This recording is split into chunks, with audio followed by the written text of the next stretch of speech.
What if the greatest risk of artificial intelligence isn't that it becomes smarter than us, but that we stop becoming smarter ourselves? This isn't new. When writing was invented, Socrates warned it would weaken memory.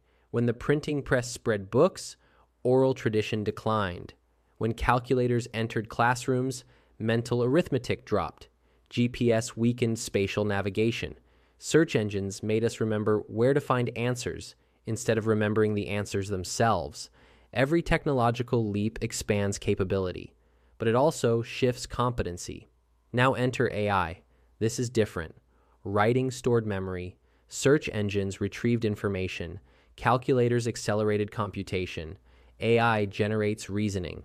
Students use it to draft essays, solve complex problems, construct arguments, summarize entire books in seconds. If you remove the friction of thinking, you may remove the formation of thinking. Struggle builds neural pathways. Difficulty builds abstraction. Cognitive effort builds mastery. When we outsource reasoning entirely, we risk confidence without comprehension. The real divide won't be AI users versus non-users. It will be this: those who use AI to amplify their thinking and those who use AI to replace it. Technology has always replaced muscle. Now it's replacing mind work.